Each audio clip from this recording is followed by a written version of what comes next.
श्री दुर्गा सप्तशती तृतीयो अध्याय सूरत और वैश्य को देवी का वरदान।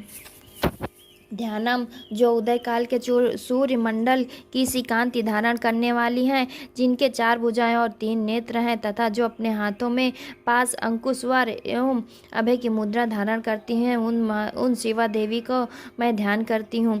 ऋषि कहते हैं, राजन, इस प्रकार मैंने तुमसे देवी के उत्तम महात्म का वर्णन किया, जो इस जगत को धारण करती हैं। उन देवी का ऐसा ही प्रभाव है, वे ही विद्या ज्ञान उत्पन्न करती हैं। भगवान विष्णु की माया स्वरूपा उन भगवती के द्वारा तुम ये वैश्य तथा अन्यान्य विवेकी जन मोहित होते हैं, मोहित हुए हैं और आगे भी मोहित होंगे। महाराज, तुम इन्हीं परमेश्वरी की शरण में जाओ। आराधना करने पर वे ही मनुष्य को भोग, स्वर्ग तथा मोक्ष प्रदान करती हैं।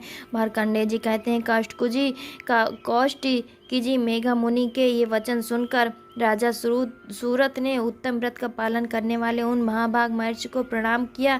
वे अत्यंत ममता और राजापहरण से बहुत खिन्न हो चुके थे। महामुनि इसलिए विरक्त होकर वे राजा तथा वैश्य तत्काल तपस्या को चले गए और वे जगदम्बा के दर्शन के लिए नदी के तट पर रहकर तपस्या करने लगे। वे वैश्य उत्तम देवी सूक्त का जप करते हुए तपस्या में व्रत हुए। वे दोनों नदी के तट पर मिट्टी की मूर्ति बनाकर पुष्प, धूप और हवन आदि के द्वारा उनकी आराधना करने लगे।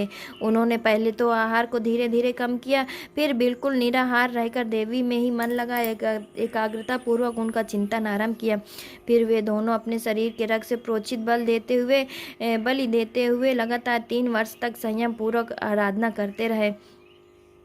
इस पर प्रसन्न होकर जगत को धारण करने वाली चंडिका देवी ने प्रत्यक्ष दर्शन देकर कहा, देवी बोली, राजन तथा अपने कुल को आनंदित करने वाले वैश्य, तुम लोग जिस वस्तु की अभिलाषा रखते हो वो मुझसे सुनो, वो मुझसे मांगो, मैं संतुष्ट हूँ, अतः तुम्हें वो सब कुछ दूंगी। मार्कंडेय जी कहते हैं, तब राजा ने दूसरे जन्म में न नष्ट होने वाला राज्य मांगा तथा इस जन्म में भी शत्रुओं की सेना को बलपूर्वक नष्ट करके पुनः अपना राज्य प्राप्त कर लेने का वरदान मांगा। वैश्य का चित्त संसार की ओर से खिन्न एवं विरक्त हो चुका था और वे बड़े बुद्धिमान थे, अतः उस समय उन्होंने ममता और अंतरोपशक्ति का नाश करने वाला ज्ञान मांगा।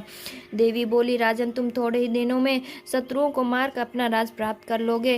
अब वहाँ तुम्हारा राज्य स्थिर रहेगा। फिर मृत्यु के पश्चात तुम भगवान विवस्वान सूर्य के अंश से जन्म लेकर इस पृथ्वी पर सावर्णिक मनु के नाम से विख्यात होगे।